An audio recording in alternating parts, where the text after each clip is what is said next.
చేరుకోలేక ఎటళ్ళిందో నా లేఖ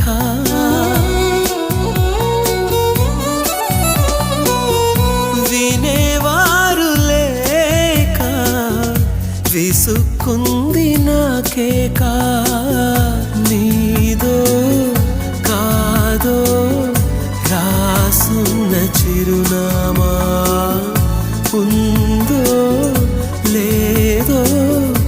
ఆ చోట నా ప్రేమ వరం లాంటి శాపమేదో సొంత